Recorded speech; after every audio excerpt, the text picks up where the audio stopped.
me individually, me stressing and watching the media like, wow, another person got killed today. That's gonna do absolutely nothing but honestly set me back. It's like you want to poison your enemy, but you drink the poison. It's like an example like that. Like I almost try to be very blind to it, and I try not to be judgmental of it or opinionated on it. I just understand it's not right. Change must be fixed, and I look for whoever has the best agenda for humans. You know, it's bigger than just black. It's humans.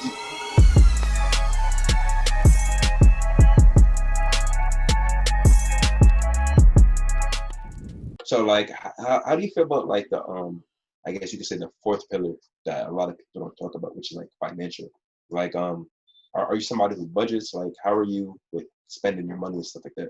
So I mean, I am for the last like 4 years, I have kept everything in my notes. Okay. So I have personal finances, business finances,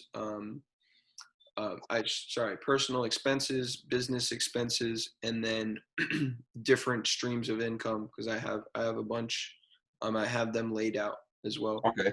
So I have if say my bi-weekly check is coming in, I roughly know how much that's going to be. And I also know what I spend all my money on. So is it rent? Is it gas? Is it food, utilities, insurance, LA Fitness membership, credit card payments, a trip I'm going on in a couple months, my $9.99 Spotify membership, all those different things laid out. So now every time I get a check on a weekly basis or a bi-weekly, I already know how much money is going into all of those things. So you can divvy it out. Okay. You have perfect like track of every place that takes your money and where your money is being obviously taken in too, you know? Yeah. So I track where I'm taking it in. I track what I'm going to be spending it on. And then in real time, I edit that. So I have like a breakdown of what I made, how that's going to be divvied up into those different categories. And then you scroll down and it says, okay, now what's actually in the bank? So, okay, I sent my $600 in rent. So now next to rent, it says 0. But I know up there, it still says in breakdown that I need 600 again next month. Yeah. Right. So in real time, I made this much. I'm going to break it down that. And under that, I have, this is what's in my bank right now. If I had 100 this afternoon, I went to Publix. I went to buy groceries. I had $180 still allocated towards food till my next paycheck. I spent $50. In checkout line, I basically took out $40. So now I have a live count of what I have left. If I go to get gas later, I know I'm going to take $20, put it in my trunk. In my gas tank. So when I swipe that card, I'm going to show that I don't have $60 left towards gas until my next paycheck. I have 40. Got you. Okay. So like it's old school tedious in a sense because you could probably use like Excel sheet or something like that. Yeah. But this is just how I've done it for like 4+ years. It's not broke, don't fix it. Yeah. Yeah, so everything from, my savings accounts to my checking accounts, I know exactly what's in there, how to break it down. Every time I get a check, I know how I want it to go. Okay, got you. Yeah, and I like similar. Multiple incomes is, it's not even a conversation to have anymore. In my mind, it's 100% mandatory. It is. Yeah. And it always goes back to like the non-negotiable. So yeah, that right there is awesome. It's very You're the accountant guy. You're the numbers guy. Am I doing it wrong? No. You're doing excellent. Like I actually probably should start doing more things with the Excel tracking or even on my notepad. I don't really track much. I just know like I probably spend under $50 a week, and I'm like a cheapskate. Like I'm very, very cheap. Like I don't spend my money on anything really except for food. And even at that, like I always look for like the best deals. I look for what I could take and kind of make into more than one meal for the week. So I'm big on the ground beef. Like I said, that's ground beef and steaks. And then if I get a big steak for a good deal, I'm gonna cut it in half, and I'm just gonna disperse it throughout the week. A lot of oatmeal and stuff like that. But and probably like I say 6 months, I probably saved honestly too much money at this point now. I think I have like well over 15. And I spend $50 a week. Like, I mean, there's no other way to put it. If I spend more, I feel like a crackhead. I feel like addicted. I'm addicted to like just not spending money at this point now. You know what I mean? That's what's up. That's a freaking great place to be in. Yeah. I definitely am. I know where my money's going, but I definitely spend, especially, I would say lately, I've spent a lot more money on trying to make a good environment for myself. Mm-hmm. I've spent money on. I mean, it varies, but like I definitely could tidy up the amount of money I'm spending. Yeah, but are they like probably obviously if you explain it that way, they're not like direct necessities, but like if they either make you feel good or they kind of help you just progress forward, I mean, it's not really a waste of money per se, you know? I definitely like by no means am I spending money on like 100% useless bullshit. Yeah, like clothes. Yeah. Like that's not who I am. Uh-huh. But I used to be far more, you could say like stingent about how I spent money and like how guilty I would get about doing it. Yeah. Yeah, I've definitely given myself more leeway on like feeling guilty after I spend money on something. Good, as you kind of should. Is good. And especially like the one thing that I am always willing to overspend on is healthy food. Good, as you should. Yeah, it's an investment. Yes, like that's a non-negotiable for me. If I want a really good meal, I'm gonna get a good meal. That's just how I approach that now. And I still save a bunch of money. Definitely not as much as I could once again, but with student loans and car payments and insurance payments and paying for rent and all of that, it's been cool to be financially really like independent for a while. Not everybody is, and it definitely plays a role on those other three pillars. Like the one thing I do love though is you don't need any money to play the spiritual game, right? You do not. It's free. You do not need any money to play the physical game. You don't. It's the time.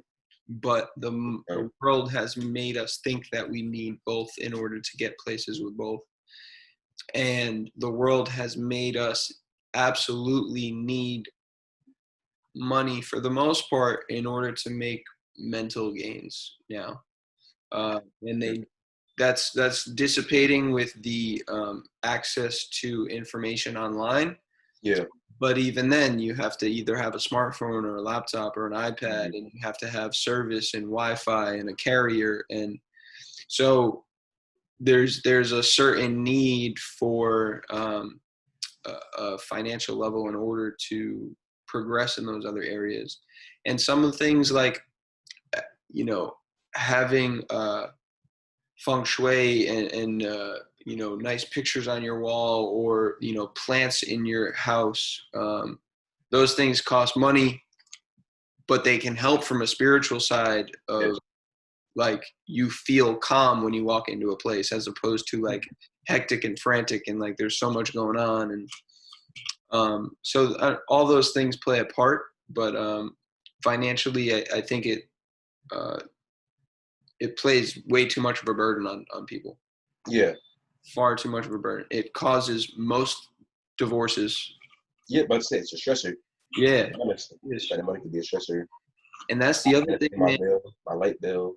Yeah. And sleep. And now you have people our age, right, who are physically not in a good position, mentally not in a good position, spiritually not even close to reaching any sort of potential that they have, and then go and have a kid. And now financially they have to produce, and that's where problems are compounding so quickly for people our age. No, big time. Because it, in my eyes, I see that as like a challenge. But like, I've seen so many success stories where I'm sure you have too, where somebody might have a child at a time in their life where it might not be the best opportunity, but they get like a third job, they get a fourth job, they're working countless hours, and you almost look at them and you're like, how do you do this? Like, what is driving you? And then it's like their child at home. You know, it's like when you have to boss up, like certain things will push you out of your comfort zone, which I feel is like, it's almost like God, or like I said, the universe, your spirit, like I said, spirit comes first. It will pull you along if you allow it to. If you have a reason for it to kind of like elevate and heighten, it is going to, obviously it's going to soar. It will not stop. It will soar high, and it will empower you in a way to help your offspring. Because do you believe that, let's say, for instance, if you have a child, a piece of your spirit is ingrained into that child? Without a doubt. You know, it's like you could sound like a father. You could look like a father. Your father. You know what I'm saying? So it's almost like a piece of that spirit, I feel, is passed on to you. It's an energy connection, bro. It really is. It's the same way, and people, I really wish I was more familiar with this, and I'm sure you definitely do now. The understanding of sex in general, right? You are sharing a piece of your energy with the person. Yeah. The energy, the whole purpose of sex is to intertwine energies and make one, right? Yeah. That's literally what the whole reproduction process is about. But when you have aimless, mindless sex in high school and college and afterwards, you're like, damn, like that people, like, it wasn't just like I thought they were draining energy out of me. They were. Like, they absolutely were, yeah. Like literally taking it from you every single time. Yeah. And I wish I was more in tune to that. I wish that was like explained. Me too. Like, and like how you explained it just now. That's what I wish. Because when you're young and you're stubborn and you hear you don't have sex, and everybody around you is, you kind of want to join in with the crowd and like the movement of how other people are living their lives. But if somebody who I respect were to just break it down that way, like if you do this, your energy will be set. And like from us being athletes, they're like, you can become the next LeBron or the next Usain Bolt because we both like basketball and track and stuff like that. It's like I see a purpose behind the reason why I should withhold my seed. So I'm at like 92 days, and it's just like I've surpassed what I did before. You know, this is like my highest I've if you want to say, retained my seed, and I feel it's honestly crazy. Like I feel so assertive, aggressive, and it's pent up. Honestly, I think that also goes back to that energy. I want to just yell out. You know, I'm just pent up. Which I feel like at some point is beneficial, and then at some point is like suffering, right? Yeah. Like we are, because we are meant to connect, right? We are meant. Yeah. We are our whole survival purpose, our soul purpose, right, is to once again reproduce and evolve, and so it's such a double-edged sword, bro. And most things in life are, especially delicate things like that. Yeah. Things are, and that's one thing I haven't done yet, and I still haven't from when we had this conversation a little bit last time. Or like trying like retention and stuff like that. And yeah, I feel like I need to, but I definitely I don't know. There's so many nuances to it. Because then you also play the card. You can also play the card of like, it will help with testosterone production while you are retaining, but the release of testosterone is also important for allowing your body to create more. Yes. It's so weird. It's super strange, and I don't know how I even got to this now at this point where I look at certain people who are like sex practitioners, which is kind of crazy how people have a specific job around sexual health, and it's more in the grand scheme of how you could like transmutate that energy. And I've tried it, and I still don't know how to do it. It's like I think it's like a trantic sex technique, and like you do a certain thing where you have an orgasm without ejaculation, and like you just press a certain part of like your in your ejaculatory area. You know, you press a certain thing, and it feels like that release. So it almost releases some of that pent up energy and allows you to It's like re-channel and flow. yeah, Yeah. The energy pretty much like a pressure point. Yeah, I'm like, that stuff is just nuts. But people are so like well in tune into like so many different ways to make the body utilize these sources of energy. You know. dude. And like Eastern medicine in that sense is so far superior to everything we have over here. And I was talking to one of my clients yesterday. She's an acupuncturist, and we were talking about like the pressure points in your shin that are directly related to bladder control and kidney function. See, I never even knew that. Wow. Yeah. So like their idea is I want to hit a point distally that creates the need for a synapse to be sent all the way through other nerves and all the way down to the most distal part of it. So now everything in between got hit, and it created a long road. It's like the idea of, all right, we're going to play a game. I have a rock, and wherever we're standing, I'm going to throw the rock from, and we both have to run to the rock. Yeah. The goal is to cover the most, is to carve your own path, right, to that rock. Okay, create your own path to that rock. If my goal is to create a longer path, then I want to throw that rock as far as possible. Yeah.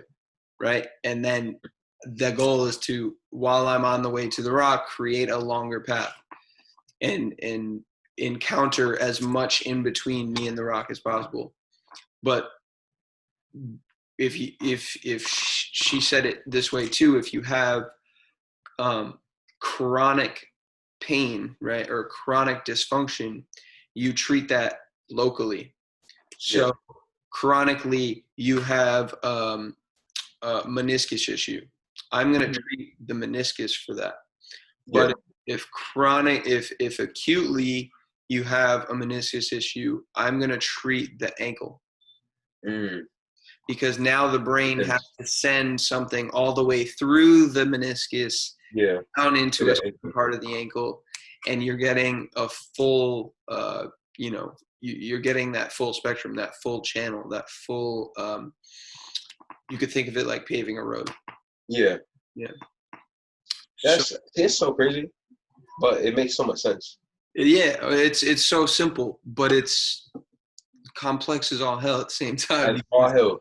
Because they go based off of energy pathways and chi and chakras and pressure points, trigger points, and that's very much along the same lines. Like, we have so many trigger points that we don't know of, and we don't know how to utilize. Why are we not taught that stuff? Yeah, doesn't make any sense. That's what blows my mind. That's what really has never made sense to me. Yeah. I don't know if I ever told you this or we talked about it last time, but I have ideas ever since kind of LeBron came up with, like, I'm gonna make a school. And I also moved to Miami and heard that Pitbull has like schools all over Miami, and like there's people that are doing that. They're making schools, and you reach a certain level of once again, the fourth pillar, you have financial success. You can do things like this. Making a curriculum based on like all the shit that I wish I learned in school. Yeah.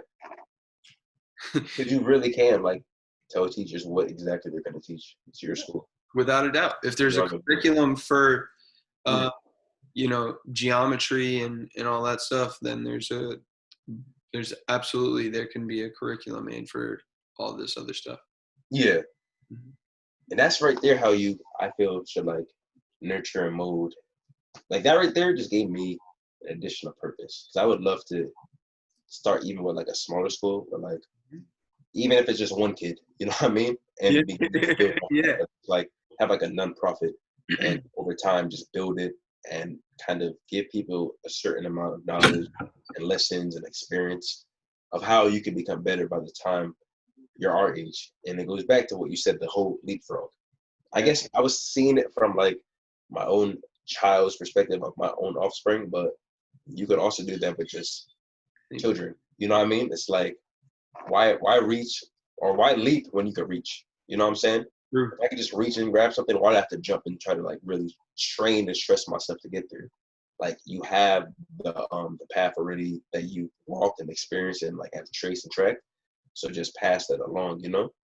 Pass it along, man. Act it out, do it, let them sit there and grab their hand and bring them with you. Yeah, literally, yeah. And there's ways to go about changing the next generation without putting your own offspring into that generation. Yeah. So one of the things I did when I first moved down here is I became a mentee in Broward County, or mentor in Broward County school system. Okay. Doing what? So basically, you get assigned a student within the county that lives at a school near you or goes to a school near your address near you, and based upon you have a little bio, all the students have a little bio, but these students are brought into the program based on the fact that they are low-income households. They do very well in school, and it gives them the opportunity to once again just have a mentor, but also they get extra insight on getting into college, applying for applications, job and internship opportunities, all those different things. Dope. So one of my mentee, his name's Elijah, and he was a freshman in college the first time I worked with him. He just finished his sophomore year, and unfortunately I haven't seen him since like January, early February, because of everything that went on. Yeah. We talk all the time, and we were talking like 2 days ago. The amount of like intellectual intelligence that this kid has is just insane. And I wish like the conversation we were having the other day was like this. And he's 15, 16. Wow. And he ended up like I sent him some of the podcasts that I do that I like know that he'll really enjoy and get something out of. Like those things, we all have the capability to do that right now.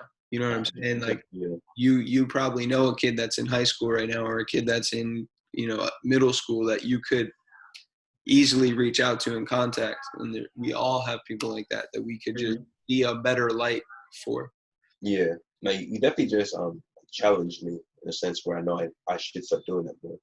Because I'm not gonna lie, I'm actually pretty selfish when I think about things from a different perspective, but it's a part of being like selfless where you can help somebody else. Like that actually made me feel like guilty in a sense, because I feel like I've had opportunities where I could like one of my mom's like coworkers, she's a son who used to do track and field, and that was at the same time I was trying to achieve my Olympic dream. So he would reach out to me for like advice to train, and I just would like, what?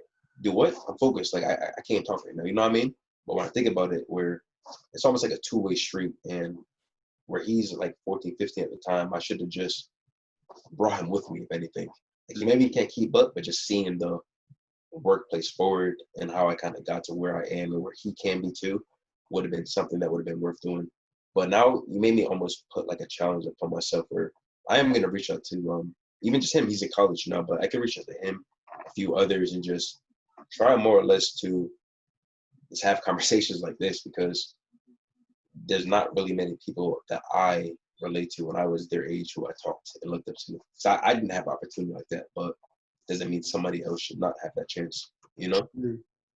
Yo, it's funny. I was thinking about that nuance right there, that little nuance of like when some people get so caught up, like old school style of like the infamous United States 1960s parent is like, I had to walk to and from school in a snowstorm uphill both ways. Yeah. So if it's snowing, you should have to walk too. It's like, well, that gets rid of the whole concept of like, I get to one level and I help the next generation get to the Yeah. Are we backtracking? Yeah, right. Don't be salty because of what you had or didn't have. Your social responsibility is to put someone else in a better position to succeed. No, that right there is a fact. And it so many people are like, well, because someone said it the other day. It was a small little nuance in a conversation of like, well, that's what I had to do. So like, you should have to too. And I was like, but that's just accepting it as the truth, as opposed to like questioning whether or not it could be done more efficiently, or there's another option that would be better for all hands involved. Yeah. So those little freaking things, man, those are the 1% of like, I need to get 1 second better. I need to get 1 second better.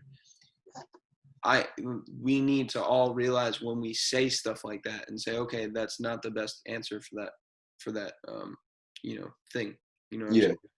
There might be another way. So many of these, we could literally go on all day, dude, about all day. Yeah.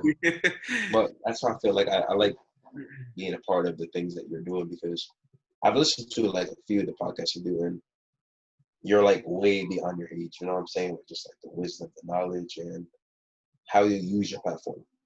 So even though I'm seeing other people who are around our age group and like their podcasts are more just about things on the media. You see what so-and-so said, and then they like shoot the shit, they talk, they drink, and they just kind of gossip in a sense about it. Whereas this is about how you and I, we both have a certain, if you want to say, a feeling of not being complacent. We don't want to be where we are today a month from now. But that is a discussion where there's so many other people who are our age and around our age group who never would even have a mindset or think that I'm going to emphasize the need to have a mindset like this. Because you need to have a mindset like this. It's not, I'm a young adult, I'm going to wait till I get 30 or 40. No. What you do today is going to groom and it's going to mature how you are when you are 35 and 40. You know what I'm saying? So that's why I feel like a lot of people who are around our age need to honestly follow you, honestly, and just, you always say, I kind of help drive you, but you drive me too, because it's give and take, man. It is, yeah. It almost makes you feel more sane, because sometimes if you are doing some of the practices we do, you almost feel like an outcast. You feel almost strange. But when somebody else who you connect with, who honestly we both saw each other's development, it's almost like we're doing the right things. Yeah. And instead of looking at other people as doing the wrong thing, I just say it's not their opportunity to follow suit with how we've had the opportunity to change our lives. I see it as an opportunity. I never envisioned at 21 that I was going to be somebody who's is dedicated and focused and relentless. That was never my goal. But it's an opportunity that was placed for me to rise up to whatever occasions and to keep getting better and better, like yourself, honestly. So I remember even at college we smoked once. You remember that? It was like a preseason. And we smoked by like the turf. And at that point in my life, I'm thinking like I was just high, having fun, young, no responsibilities, not even worrying or thinking, let's say, about where exactly my life would be. If I could, at that time, I was like, I want to do this forever. That was more or less my mindset. Yeah. Now that's not ever what I would ever want to waste my time doing. Mm-hmm. You know what I'm saying? So I remember that we were hanging out in Rockwell. It was preseason. Yeah, and it was right on the Me, you, Uh, Sponso. that's yeah. Yeah. And what, damn, I forgot what it was in the that field right near the Rockwood gym. Not Rockwood, right near the I really forgot the names of the dorms. The one that had the gym, the other gym, Right the near smaller gym. Forest. Huh? Forest, McClellan. McCullen. Is that McCullen had the gym? McClellan had the gym downstairs. Yeah. Yeah. So you know like the field that is right there that Yeah. has like the brick wall. Yeah. Yeah. What was that? What was that place called? There's a certain name That for was it. North Quad. The quad. There we go. So at the North Quad, we were sitting on like the that brick wall right there, and we just were like talking, smoking. And I probably that was the first time we actually like connected. You know what I'm saying? Like I talked to you, and it wasn't more just being in a setting with mutual friends, if you want to say. No, yeah, we were like, yeah, that was kind of the first time we like intellectually converted Yeah. that conversation. Uh huh. Partially because we were high. Yeah. To be honest, yeah. You know what I'm saying? 1,000% because we were high, and Yeah. that was what at the time we had in common as like an interest, and then we just honestly just talked about it. I don't really remember what the conversation was. Like you know what I'm saying because we were so young at the No, I time. did. Yeah. The funny thing is that when people ask me, when did you kind of start to fall into this world of like just realizing there was more and like Hmm. wanting to pursue that and like not being um, complacent with people around you or the way society is or the person that you are right now. Hmm. um, and I always kind of tackle back to the first time I smoked and literally how it just it gave me a view of a different like a different reality, Yeah. and it made me realize that there's all of these different possibilities, there's all these different things, and I just started to be a little bit more relaxed, and that allowed me to realize that there was ebbs and flows to life, and I didn't have to be so reactive, I didn't have to be Hmm. so up and down. It was like I can just be cool, calm, collective, and like take the hits and take the wins and make it look like Hmm. the same facial expression. Yeah. Um, and because the law of averages. Yeah. So I always kind of actually cycle back to the fact that like it opened up a different reality for me that once I realized, um, once I continued to drive down that path and keep going and keep searching, I realized I didn't need it to see that reality. Just like I could tell myself water is caffeine, right? Hmm. You know what I'm saying? Um, I didn't need it to see that reality. I didn't need it to feel that way. I could just realize like, I could just feel that way if I wanted to right now. And Yeah. there became a switch that could turn on and off. You know what I'm Uh saying? huh. And realizing that you have the power to control that switch whenever you want. And now it's like, fuck it, just leave it on. Yeah. You know He's what on. Yep. Yep. I mean? Yep. Yeah. Yep. And keep plugging away. But it's funny. I always tell people like smoking actually helped. It definitely did. I don't know Yeah. if you view that. I don't know if you are still smoking or whatnot. I know I do every once in a while, like Hmm. very, very small amount every once in a while. Yeah. um, I have no tolerance for it, but That's how I feel. It's not enjoyable for me anymore. yeah, but I don't need it. I don't. Yeah. Feels good every once in a while to just like That's exactly how it is. Yeah. You just knock, but press and I have like weird effects to it now. Where I used to love it, like I used to do it right before I ran a workout, and it would put me in like a trance state. Yeah. trance. Yeah, I used to love it, like just do it and run. I used to look forward to that every day. And then now I feel like I'm almost like allergic to it. Like I do it, like my knees and my back of my neck start locking. It's just I don't know. That's one of the main reasons why I stopped. That happened to me. I want to say it was that year that I wasn't drinking. Like heavily. I went from like smoking a lot. Your your senior year. Yeah.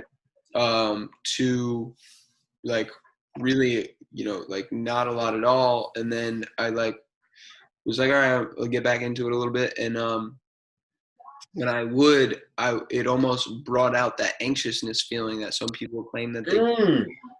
You might be maybe it's like a panic attack almost. Like my body, I can't breathe. Like function anymore. Okay, so because your body's not used to the physiological thing that's happening, so your body just is like, no. Yeah. Because that would happen to me, and I would find myself like I would go home and chill with my boys. We used to always just like sit in my driveway, sit in my friend's car, smoke, freestyle or put beats on, have conversation, and just chill in the car. And like I found myself like sitting in the back seat or like in the front seat, like tight, and I was like, bro, this used to just make me feel like weightless. Like why is it doing the opposite? And I realized I think it was more of a mental. It was more of a mental thing where I was just like I want to get away from this like physiological feeling of like the purest, and like realize that this is just a plant. Like it's okay, it's cool. And it now when I smoke again, I do feel just like cool, calm, collective, just like no tense, no panic, nothing like that. Yeah. It might like I had that brief period of time where that's how I reacted to it. But okay. I think it might just be due to the lifestyle that you're living and how regimented you are. Yeah, that definitely makes total sense. Because I want to start doing it again, so I'm gonna take what you said through experience, like I said, because that's how I learned. And I'm gonna just maybe instead of smoking the whole J, I do like 2 hits because I know with my tolerance, like that should be more than enough. 2 to 3, and yeah, but a joint can last me like a month. Yeah, that's crazy. Last week was the first time I have since like everything was locked down. And I felt gone off of like what usually wouldn't even do anything from it. Yeah, but it feels good sometimes to learn that balance. Because everybody wants to go. I mean, we're both go. But when you finally like relax, it's like I was glowing all night. I was so happy, just drunk. I just laughing so hardest time I've laughed in so long. Yeah, absolutely. Nothing like a good sesh of giggles, bro. That good vibes around you. Like just being with your boys and just enjoying the presence of the time together. It's amazing that it's becoming socially accepted because it's and some people still don't, and it's like you're literally on an every week basis you're drinking alcohol as if it's a healthy thing for you, as if it is proven scientifically to do a physiological benefit for you. It's the most addictive drug in the world, pretty much, besides sugar. And like 100%. Sugar, caffeine, and alcohol are the worst things that we can do. And throw nicotine in there. There's your 4. Yeah. Nicotine, alcohol, sugar, all super legal. Caffeine, drink it every morning. If not, you don't drink coffee, bro? What do you? That's true. Yeah, you almost look down upon, Societal norms. And it's crazy to me too, dude, and I hate this, and they need to figure this out, is the fact that there are thousands, hundreds of thousands of people incarcerated right now for marijuana, for drug felonies. Yeah, that are legal. And now, all of a sudden, every single dispensary around the country was a necessity. It was mandatory. It's essential, even during this COVID. During coronavirus, it was essential. But it's incarcerated how many hundreds of thousands of people? Come on, man. And something like that, they definitely need to review a high majority of those cases. I understand there's so many, so it's hard to kind of get through, honestly, like a vast amount of them. But like, I feel bad just as a human, understanding that somebody is suffering right now. Their life is being drained away for what the government is making millions of dollars for taxations on. Millions of dollars. But when it's an inconvenience, that's when it's illegal. When it's an inconvenience to them, it's illegal. Couldn't agree more, man. they're doing so many people wrong, and it's needs to be talked about. It does, yeah. Conversations like this, bro. Mm-hmm. And not to mention the discrimination of due to the majority of people that are Hispanic, Asian, Black. Right, yeah. It's like 60%. Yeah. African American Black people were in prison, yeah. And a majority of them are small slap on the wrist things for marijuana. Like, yeah. So wild, man. It is, yeah. So like with these type of things, how do you like process it, and do you carry it forward? Because I as a human, I have empathy, but I don't hold on to empathy, because I know right now, the second, if me feeling a certain emotion of guilt or feeling I want to change this for them, me holding the energy of stress is not doing anything. So I always give myself a, let's say, 3-second empathetic rule, where even everything I see in the media, I'm like, oh, I ingest them. I'm like, oh, I feel so bad. What can I do? And then I let it go. And I don't think about it. And I see stuff, I'm so numb to it now, you know? I almost force myself to like desensitize to it, because it's, if I have to vote for people to be and to make change, 110% I'm there. But there's nothing to hold on to when it comes to a negative emotion, because at the end of the day, like, we don't really have the decision to make change. Accumulation of us who have this mindset and positivity do, but me individually, me stressing and watching the media like, wow, another person got killed today, that's going to do absolutely nothing but honestly set me back. It's like you want to poison your enemy, but you drink the poison.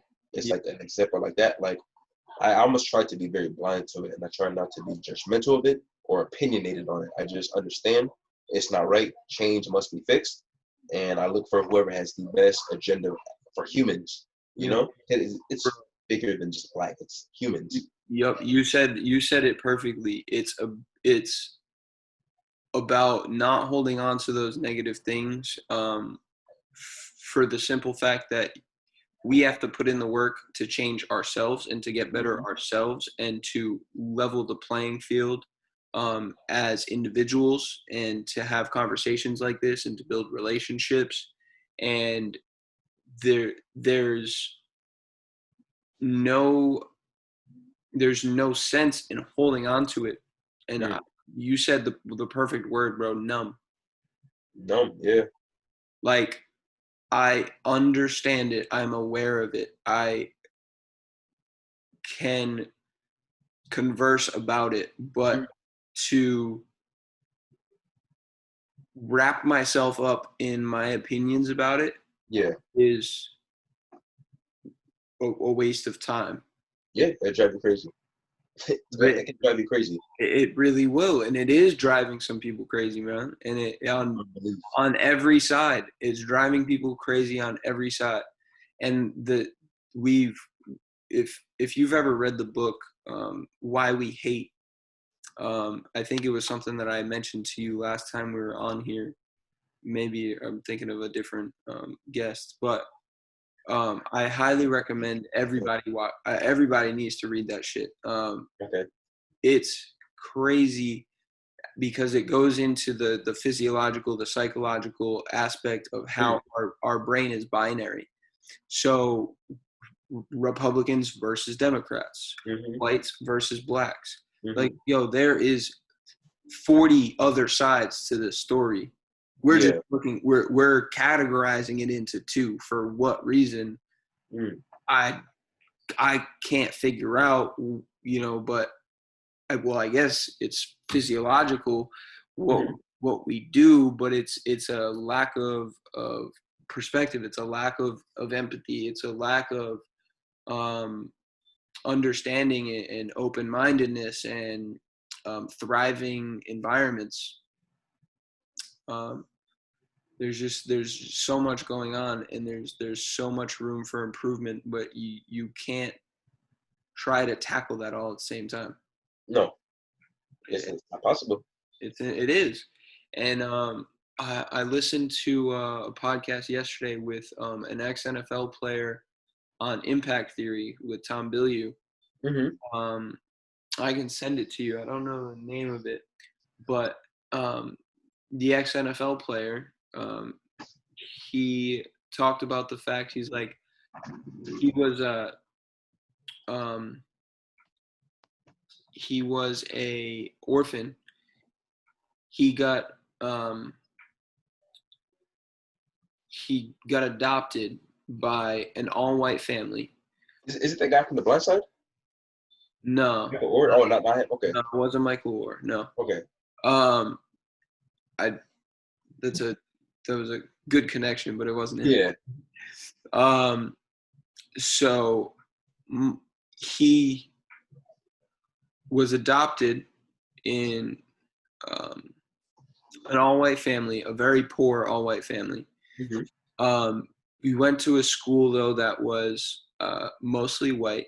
He was black, right? So he was at a school that was mostly white. He was in an all-white family. Still did not come from money, and had to live with this like entire understanding of his mom, gave him away but still had rights to him. Like all these like weird nuances of his life. The guy has zero right to be successful, right? Yeah. Nobody gave him the keys to success At all. Everything was stacked against him. And he talks about everything going on right now, current events and everything that's going on that's so divisive right now in this country. He said, I'm just not gonna sit there and throw my opinions out to the world and have these, beat the horse to death. I'm just gonna stay quiet and I'm gonna put in the work that I need to do. He said it in a great way. He said, because he also related this back to his wife. We need to build a house together. He said, there's two groups of people that need to come together and build one house. They need to build a country that's safe and effective and forgiving and allowing for all. And he said there's a lot of people that are standing there and they're holding their tool and they're just telling other people to build. Yeah. And he goes, we all need to just put in the work. We understand at this point, it's very freaking clear that everybody needs to build a new house together. Yeah. But we all just need to get to work. Mm-hmm. And he said, if it means that some people, need to take on roles in society that are predominantly white, then people have to sacrifice in order to get their education to the point where they can become a lawyer, they can become a senator, they can become start making decisions. And there needs to be people that step into the healthcare facility and start to make things there. And other people that are in those positions that need to realize that they may not be the best person for that job, and they have to sacrifice and take a step back and say it's not about my pride and this job has always the president, for example, right? Like there's things out there that Black people have still never had the title of. Yeah. Right. Mm-hmm. Who's to say that they're not going to do 1,000 times better? That's true. Society, yeah. One person's perspective, yeah. It's crazy. He the way he laid it out in the podcast was like, damn, absolutely. It was just like, definitely send me that. Yeah, I will. I can pull it up. But he had an awesome story.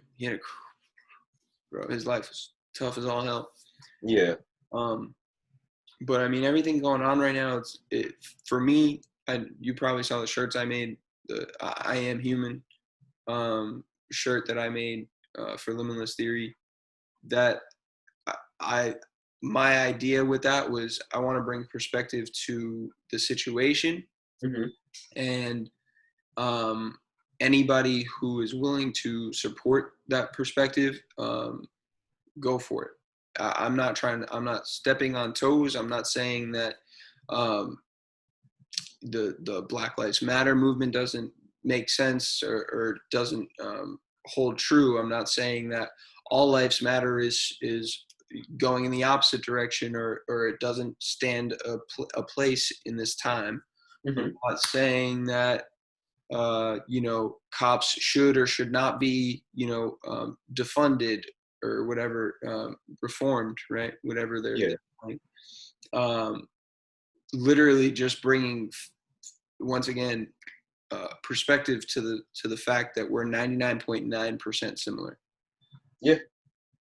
So I keep going back to that. I heard you even say it with Antonio's podcast, and I was like, that is so crazy that we're literally identical, the same 0.01. Yeah. So for there to be so much difference going on in the world right now, it just goes to show that it is a virtual reality, in a sense, that we are creating. We're creating this binomial divide. Yeah. Is literally, it's being created here. It's not real. You know what I'm saying? Yeah, 100%. The truth. Accurate.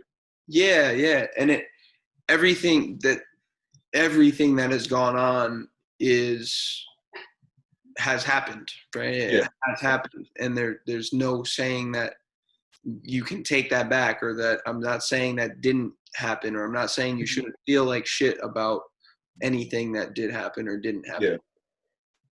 But the larger perspective, the law of the averages, that this is an ebb and a flow. You know what I'm saying? There's ebbs and flows, and this is one of them.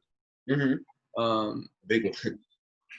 It's when you see it from that perspective, it's like, okay, there's an end to this. Yeah. But it's clearly not right now. And but everything comes to an end. That's the one thing. Yeah. Everything has an end. We all need to get better. We all have room for improvement, and it starts with each individual person. Yeah. And I also, it goes back to actions, like how you carry yourself, essentially. Yeah. Because growing up in a white town in high school, going to a white college, I feel like through just who I am as a person, have actually like maybe skewed and changed other people's perspectives on like African Americans. And I never went into like life saying I'm going to do X, Y, Z so I can appease the people and make them feel more comfortable so I can feel comfortable. I just live my life. And I mean, when people call backhanded compliments like, hey man, for a Black person, you're intelligent, or hey man, for a Black person, you are very well spoken, a lot of people would take it as, it's kind of offensive. But to me, it's, I am. You know what I'm saying? I am well spoken. I am intelligent. I am who I've grew myself to be. So how you want to take it, as long as in the end you might meet with me and honestly change your perspective on how I am an African American as a whole, you understand not all African Americans are who you might see portrayed on the internet or who you might see portrayed on the media. It's, in my eyes, I change one seed who could then offspring and change another two, and then keeps building and building and building and building. And like you said about when everybody's hammering and making the house, the one guy without the hammer, he might see somebody else down the line who might be very similar to him, who might start beating and nailing in whatever he has to make change. And then he's like, well, if he could do it and he seems like a cool guy, why would I not want to support and contribute and help him build this house for all of us together? So it's very like reflective, where like one action courses somebody else to take action. Yes, sir. Without a doubt. And I love the perspective that you have on, like, someone says for an African American or for a Black person, you're well spoken. You're like, well, I'm a human and I'm well spoken, so I'm gonna take it as that. Yeah. And for me, I think where people might get that, right, where someone might say that, or why someone might say that, I guess, is a result of the fact that ever since African Americans were brought into this country.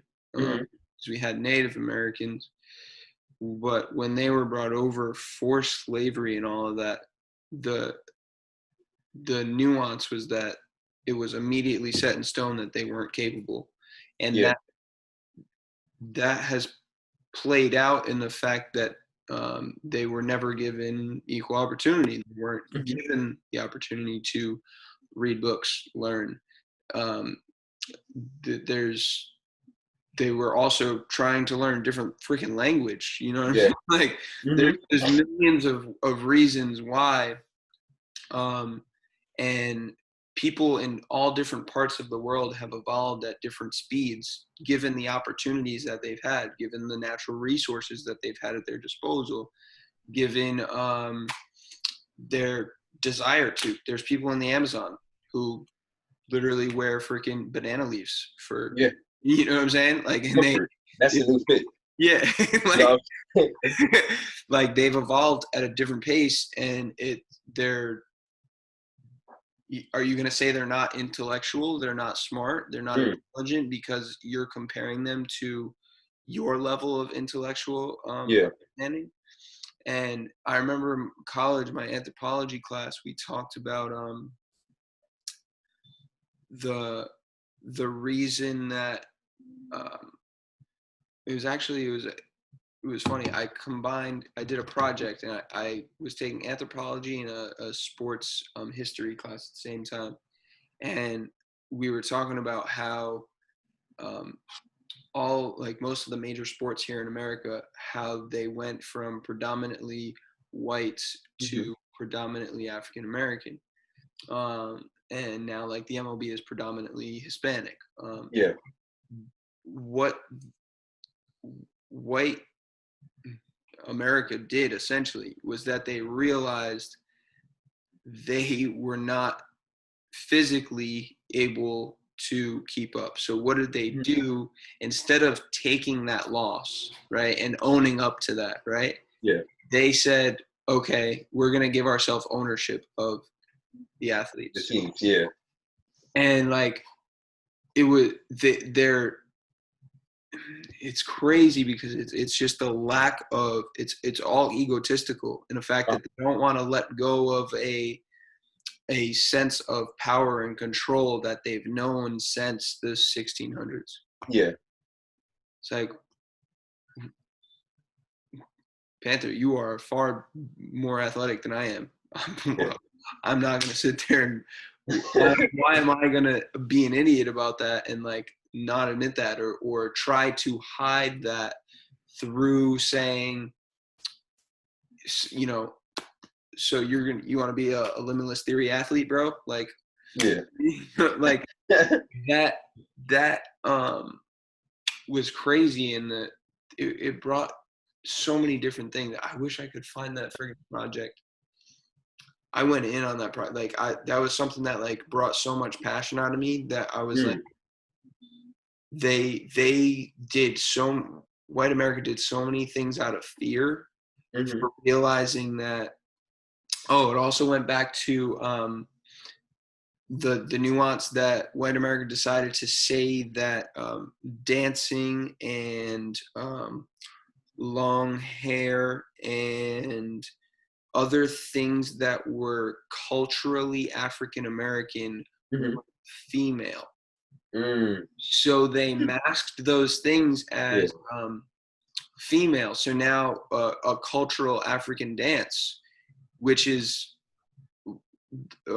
both spiritual, athletic. There's so many. So it goes back to the even the understanding of like us working out and humming, right? Moving and making noise and having fire and like all these different things that would be a traditional African dance or a traditional Hawaiian. What's the Hawaiian dance that like rugby teams and football teams are doing? I know exactly what you're talking about. I can't think of the name of the practice. So those things, white America was like, wow, they're so much more like adaptable and diverse and so much more superior in those things than we are. we're gonna make them seem inferior by giving them a cover up. Like that's very female. That's weak. Yeah. That shit blew my mind. I was like, fucking deceitful as hell. Like, It is. it's crazy. And I grew up in an awesome place, and I had awesome family that I never had to see through those lenses. And I've always loved that. I'm such like a freaking like culture nerd. Like, I want to, anytime I see a different culture, I'm like, I want to learn everything about it. Yeah, Like, because you're a student of life. That's why it makes you so much different. You love just knowledge. You know what I'm saying? You're interested by other people who are different. I'm naturally curious for difference. And we need to accept, love, and appreciate difference more. For sure. Yeah, and that goes like without a fact, you know. But that is always going to go back to the reason why these discussions are easy to have. You know, because most times they're difficult to have because we're on two of the other sides. Yeah. But it's very easy because we're talking from just a human perspective, where the stuff you just said, it almost is a way where if you can't beat them, try to overpower them, try to conquer them, try to make them almost have like a battle between themselves, you know? Where even on the African American side of things, there's always been like a colorism type of battle. Light skin and dark skin, you know what I'm saying? So it's like, it's crazy, yeah. Or you can dance while you dance like a bitch, or however people want to try to make somebody else feel less than, and it's just off of, like you said, cultural things that are ingrained in our DNAs to feel tribal and just feel lively with the dance and the drumming, the humming, whatever it is, you name it. So whatever that article or book is where you got that, I want to check it out because that stuff interests me because it is the history, it is life, it is how we got to where we are today. So it's evolution playing out. It is. Yep. It's numbers that we've given an identity to and given names to and things like that, and it's limiting our capability of moving beyond it. 100%. Yeah. This way, you know. Mm-hmm. I'm gonna send you that podcast. I just sent it. Okay. Where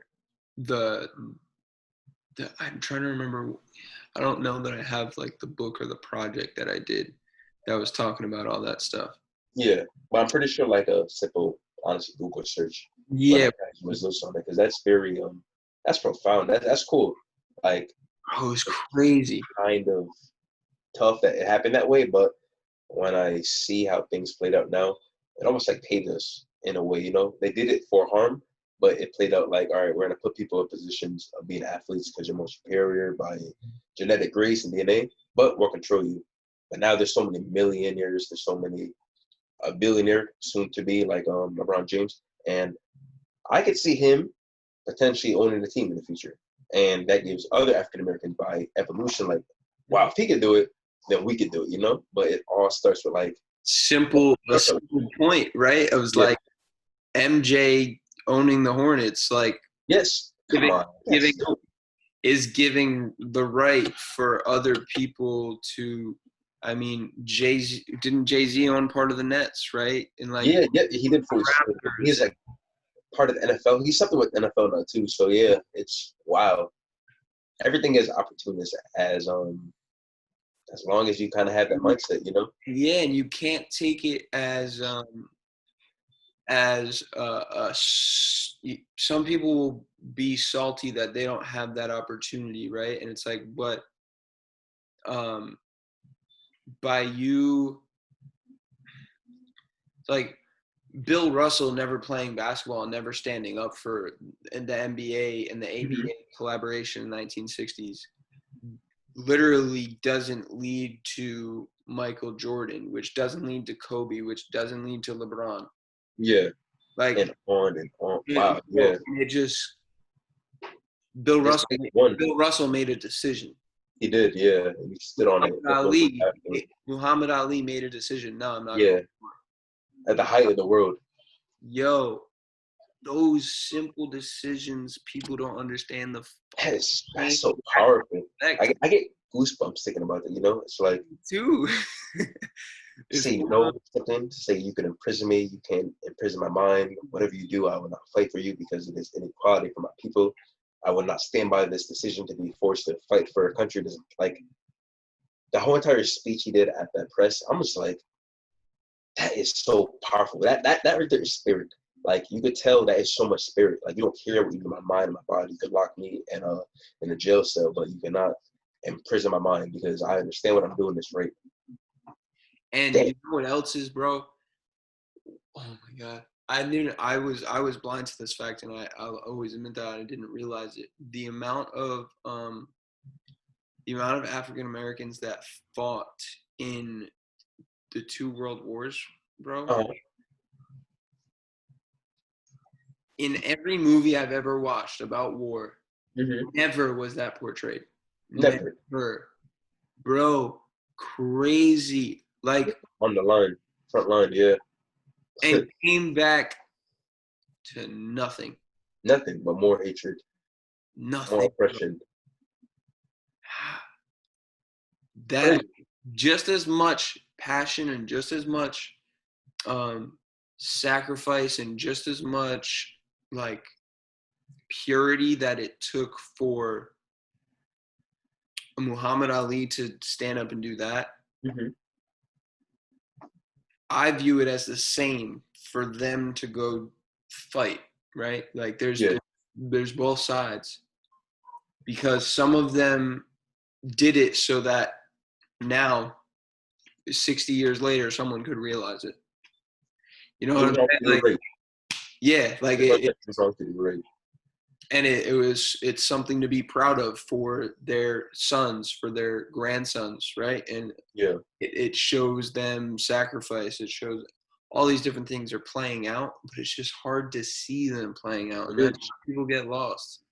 I don't know, man. There's all this talk to be said, and there's all these conversations happening globally and nationally right now, and a lot of people are taking they're taking one extreme or the other, and that's kind of and by me saying that, I'm doing the same, right? I'm saying that everyone's doing it, but I'll say a majority of people are finding themselves on one side of the fence or the other. And I think me and you are both standing in the middle, and there's a lot of people that are doing that, and seeing both sides of it and understanding and taking more action than having conversation or yelling through the fence, you know? Yeah. It's all about synergy. Yeah. You're synergetic, you meet in the middle, it's a balanced field, and you're able to have like a discussion and to actually you don't get really swayed. You just see the truth for what it is, and then you just come to an agreement. But it goes back to everybody is egotistically driven, so a lot of people don't want to hear that conversation. They don't want to hear what they're doing is wrong, and that's just how life will be. I mean, at the end of the day, like that's you're gonna stay that way. You know what I'm saying? To be honest. Do you ever sit there and realize like how much of the yin and yang is forever and eternal? Like there's just always going to be a negative and a positive. Like do you ever think about that? Because I'm like, damn, I feel like we're moving this positive direction, and then I'm like, fucking yin and yang, man. Like, like, is there always going to be that opposite side of the story? Always present? I never really think of it in that perspective, but even when we look at each other as like individuals, everything is yin and yang. I don't want to do this, but I have to do this. I don't want to buy this, but I have to buy this. It's like that is a yin and yang between each individual person. But it almost goes back to what they say about like the wolf hindrances, where it's like one wolf is a good wolf, one wolf is a bad wolf. Which one will you feed? If you feed the good wolf, you will pretty much like transfer whatever you feed into positivity and once more remarkable order. But if you feed the bad wolf, more bad will come from that. But if everybody were to be able to feed the good wolf, there'd be nothing but good people. You know what I'm saying? But you almost need equal balance. at the end of the day, you need either balance because there's no good without bad. If you kind of want to make things that way, right? yeah, Just being, just being, yeah, just being.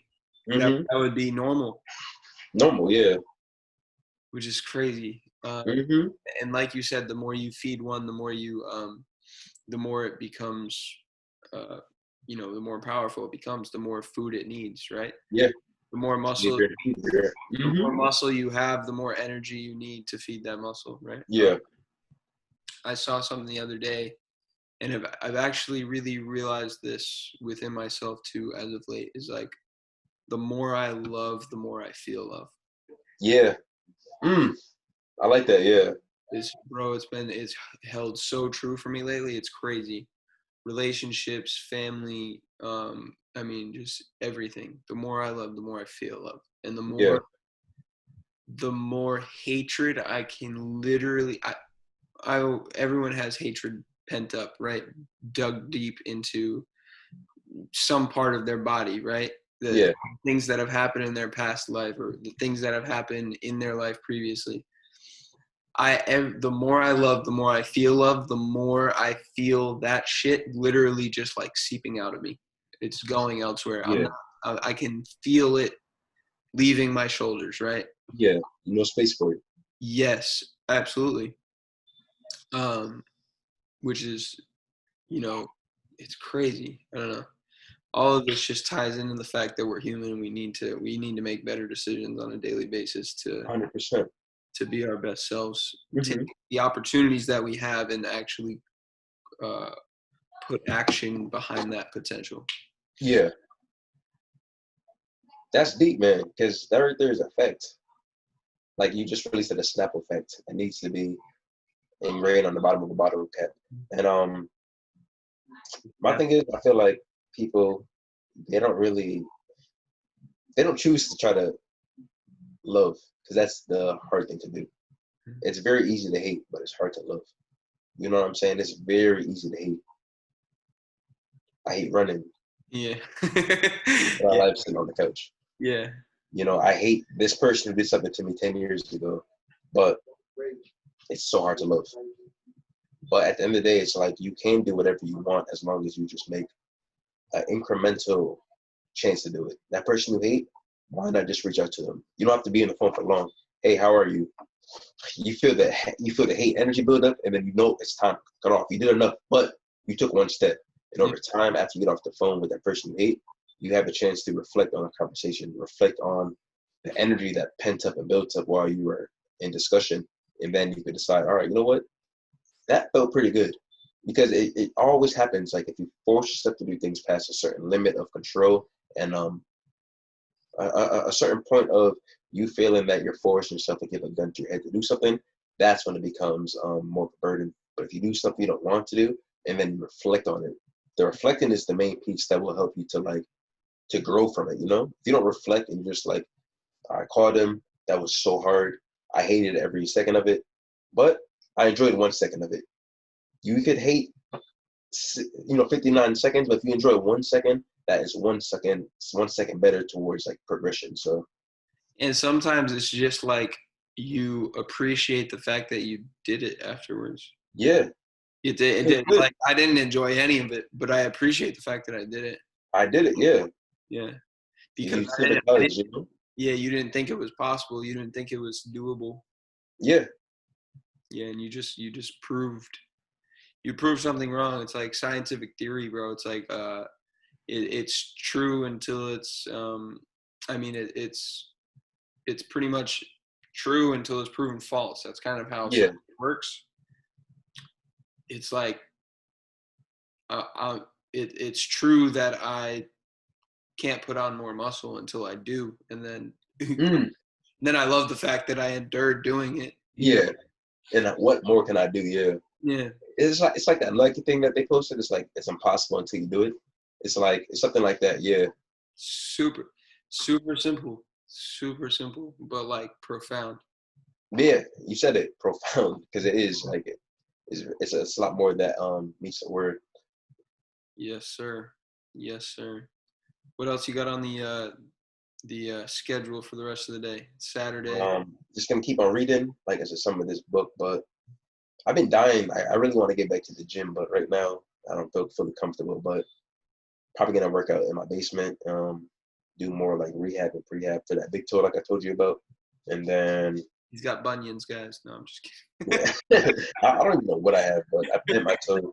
But like one of the shoes, I was wearing like some old Nike Frees. kidding. I Yeah. think just the way the shoe is manufactured, like when I was sprinting, I might have just hyperextended my big toe, you know? Yeah. So Pretty it common. feels better today, like 2 days later. So I'm gonna give it 4 full days to rest and recover and just be patient, and then just get back out there again when the time comes for Tuesday. So Sweet. yeah. I think I'm gonna head to the beach and go for a surf. Uh-huh. I haven't been in the ocean water really. And I don't. When you said earlier, right, like that, the feeling of weightlessness and that like you're soul driven at that point where you're just like Hmm. spiritually, you're comfortable, right? Yeah. Um, the water does that for me a lot. Hmm. I definitely need to get out there and get on there, get in the water and just feel that, experience it again. So Yeah, man. that's what I'm going to get into. I got some other podcast stuff to do later, and Uh-huh. got to touch up a website, do some other business things. But overall, taking today to decompress after a long week, and this was perfect. This is Yeah, to be honest, yeah, me too. 'Cause afternoon I love having these talks. conversations, man. Uh-huh. Do you find it too? The last time after our conversation, I was like, for like 4 days straight, I was just like locked in, focused. I knew what I wanted to Yeah, I do, believe. what I needed to do. Yeah. Then we ended up doing the 5-day fast, and I was just about to say that, you know. So that was a great feat for even myself, you know, because it's been we've gotten a lot of people. A lot of people reach out to you since then and been like, "Damn, I want to." every day. Yeah, yeah, Every day I have somebody either asking me about like a certain like fast protocol they should do, they could do.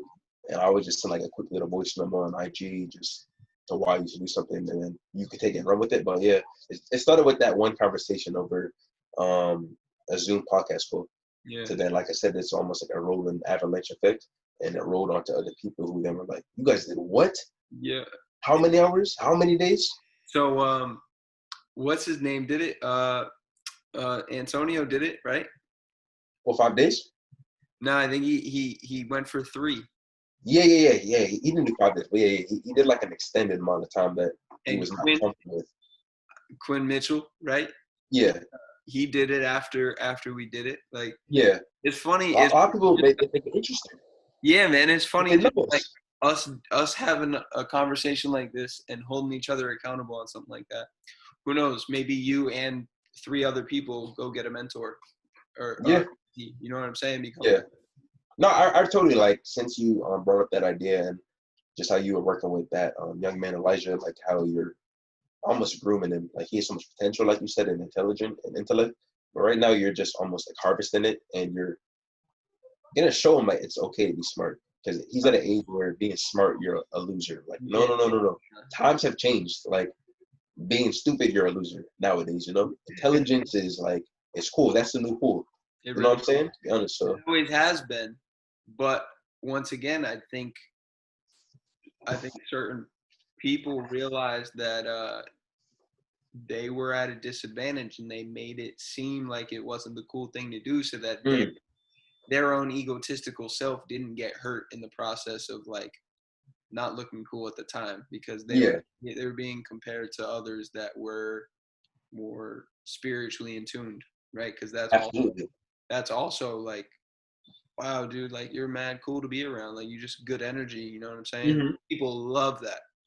30 years Absolutely. ago that wasn't like, I mean, yeah, I guess in the 70s that was kind of norm, but like when we were young that wasn't a normal thing to say. At all. No, for my brothers and sisters, wasn't a cool thing to say. Not at all. That's what times have changed. So that's awesome. Yeah. Once again, I think the cool thing too about right now is that change is happening at an unprecedented pace due to the internet. Hmm. So cool things like this, like the fact that we're live on Facebook. There's a lot of people tuning in right now. Yeah, I love it, love it. yeah. That's a real good point. technologies makes these conversations so easy to be spread to other people. Wow, that's dope. Yeah, for sure, man. I want to ask one more question, but I want you to tell everyone, once again, if they haven't seen you before, we check out the podcast that we did previously. You'll hear some of our conversation that we alluded to in this. Where can they find you? What's the easiest way to get in contact with you? Yeah. So I have obviously Instagram is at Panther Wisdom. Panther like the animal, wisdom, WISDOM. And I actually have a YouTube channel which I've been trying to organically build more and more. So it's on Panther Fitness. Cool. Is what I've been under. So I've been posting more videos, not really consistently, but at least once a week I put a video up, whether that's like I just explain, people come in my DMs, they ask questions, I just copy that little thread, and I put a video with answer and info details. So Panther Fitness on YouTube and Panther Wisdom on IG. So those are my platforms I'm mostly on. Sweet. That's definitely worth a follow, like without a freaking doubt. Yeah. You need to follow this dude, because every time I open up Instagram and I watch his story, all right, let me get ready. I gotta work out. Gotta go, yeah. Yeah. How can I not do something else? That's good. Yeah, and he's super just calm and just a great demeanor is a good way to put it. Great demeanor. Appreciate you, my man. Same to you, per usual. My last question is, a year from now, where do you want to be mentally? I like that. All right. So a year from now, where do I want to be mentally? So that's a great question, but a very difficult question. It's broad. It's broad. So I like to leave it open to interpretation. Good. So every day I kind of like I sought out to be my best self mentally, because like I told you, those pillars of spirit, mental, physical goes in that order. So where I think I could advance the most mentally is doing the basic stuff, which is the things that are very mundane, like cleaning my room. I've been making more of a habit because I hate doing the dishes. I these little chores and tasks, like they're so like nuanced and they're very simple, but to me it's really like mentally benching max strength. So I notice after I do something I don't want to do, such in that case, I am wiped. So I want to feel more like the ultimate man, where if I feel I could put a lot of appreciation and time towards the things I don't want to do, a year from now I should be able to be somewhere where I force myself to do the things I don't want to do to get to where I am a year later. Because I have goals of doing, like I want to get into real estate. So I have to force myself to sit down and read a real estate book, which might not be interesting. It might not be what I want to do, but a year from now, I want to have real estate income, passive income. Yeah. So I need to realize and sit my ass down, pick up that book, and build up that mental muscle through repetitions of things I don't enjoy doing. So just a year from now, the main thing I say, all I have to say, I want to be mentally disciplined in every aspect that I understand. The work has to be done, whether I want to do it or not. That is where I want to be from now, where it's non-negotiable. How I can go out and run a marathon if I wanted to, it might suck, might force myself. I want to have that same discipline for the simple things in life. It doesn't matter what it is. If it's simple, I want to do it. That's awesome, bro. That's I don't know if you've ever watched the video of like start your day by making your bed, but yeah, that's become an absolute staple in my day. Like, yeah, I've been doing that now too. I can't go without it. I have to make my bed. And the dishes is something that I need to do. I'm telling you, bro. Yeah, there's so much room for improvement in the little things that we do every day. Yeah. A big one that I've tried to ingrain in the heads of my clients that are both young. They're both like 10 to 12.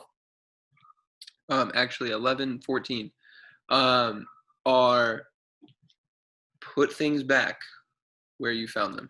Yeah. Bro, it's the simplest thing. If I use the frickin' almond milk, I'm putting the almond milk back where it was in the fridge because it was put there because it's the best place for it. If I use the cinnamon out of the frickin' spice cabinet, I put the cinnamon back where it was. Yeah. And one thing I want to get better at is like if I use dishes, if I cook, if I eat, I need to clean those dishes immediately after I cook them. Yeah. I think small steps, great distances. That right there is the motto. Yeah. Yeah, that's great. I think everyone can learn from that because we all have those little things of daily life tricks and habits and hacks that we could tap into and just become more efficient, more better, more disciplined, more effective people for sure. Yeah. So, hey, bro, this was amazing. Definitely. Usual, yeah, man. It's always a pleasure. So it really is. We're happy you had me on again. I'm glad you're so open to it. I'm glad we got to set it up so quickly. Once again, I appreciate everything that you do because it pushes me a lot. I talk about you pretty often to people in terms of like, go check him out, or my buddy Panther, you got to see what he's doing. So I appreciate that, my man. Always appreciated, man. Reciprocated. Yeah, about to say, and vice versa. And everything you do, just keep living how you live. You know what I'm saying? That's as simple as that. Your actions speak louder than your words. So, got you. I will get in contact with you. I'll give you everything in terms of this. But everyone who tuned in, I don't know how many people you had watching on Facebook. I can't see right now on my end, but thank you guys. Appreciate it. Hope you guys enjoyed. And make sure to follow this guy. Definitely drop some comments and some reviews. Leave us some questions. We'll get back to them, I promise. And until next time, be limitless. Peace. Peace out. What's up, LT Tribe? DFOS here, just to express my gratitude and say thank you for tuning in and continuously commenting, liking, sharing, and subscribing to the episodes and the content that we are bringing you. It is helping so much. Once again, want to say thank you and hope you have a great rest of your day. What's up, Limitless Theory Tribe? Hope you enjoyed the episode. I wanted to take a second to give you an opportunity to save 10% off on anything in the Limitless Theory apparel store. Everything from beach towels to coffee mugs, t-shirts, sweatshirts, and tank tops, and much more. New styles rolling out all the time. Use code LT10 at checkout for 10% off. LT10 at checkout, all capitalized, for 10% off anything Limitless Theory apparel related. And all you have to do is take a picture and tag us so that you can get 10% off again next time. Peace. Did I tell you guys about my new water filtration system? It's sitting right on my kitchen counter, and it took me less than 5 minutes to install. It's super easy, and it's very beneficial, saving me a lot of time and money. It's called Pure H2O. Pure H2O filters out the chlorine taste and bad odors, greatly improving the quality and the clarity of your tap water with literally the flip of a switch. It can take out 97% of the chlorine found in typical tap water and 77 other contaminants. And I said it's saving me time and money. Filtered water is environmentally responsible because you're choosing not to buy plastic water bottles. And those prepackaged water bottles, as we are learning, are far less healthy than we think. There's a lot of contaminants in those things. They're being mass produced, and those companies are caring more about the money and less about the quality. All right, so Pure H2O cares a little bit more. They're not looking for mass production. They're looking for high quality. And it's your water, and we understand that water is the foundation of the body. There's a strong connection between the quality of our water and a long, healthy life, right? Our bodies are 72% water, and that requires us to refill and fulfill that on a daily basis with pure, clean water for optimal health. So take the first step towards better health with Pure H2O. You can get an over-the-counter water filtration system or under-the-counter installation kit. Either way, it's a great option for you and your family to take the next step towards health. So go over to shop.com/limitlesstheory and use code 10OFFMA for 10% off your purchase of a pure H2O water filtration system. Alrighty guys, until then, drink pure.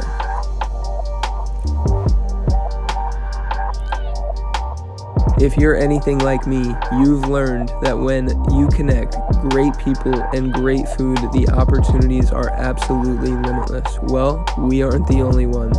Rastelli's Meat Market, a nationally and internationally recognized company as an industry leader in food safety and food quality, is bringing you all of your animal proteins straight to your door. With more than 40 years of experience, they have been seeking out farming and fishing families that span generations, with a deep-rooted passion for their craft and a proven history of caring for their animals and the environment that they grow up in. They're delivering all of your animal proteins straight to your door in a vacuum-sealed packaging that can stay frozen for up to a year. I mean, the opportunities here with this are limitless. They have everything from antibiotic-free steaks and burgers, chicken and pork, to filet mignon, lobster, wild-caught shrimp, antibiotic-free ribeyes and salmon and tuna. You name it, they have it. They also have frozen meals. And the best part, people, is you can earn up to 27.5% IBV commissions for buying your dinner for you and your family on a monthly basis, okay? If you are on auto ship with Rastelli's on a monthly basis, you can earn 27.5% commissions on anything you may order. If you want to just do a one-time purchase, you can earn 22%. What an amazing deal. What a time to be alive. You can get paid for the very food that is on your plate, and you can do so with peace of mind because you know it is very, very high quality. Rastelli's Meat Market does not lack on quality at all. One of the newest partners with shop.com. So make sure to go to shop.com/limitlesstheory and search Rastelli's, Rastellis, and earn 27.5% or 22% on your next dinner meal. All right, check it out. I know you won't be disappointed.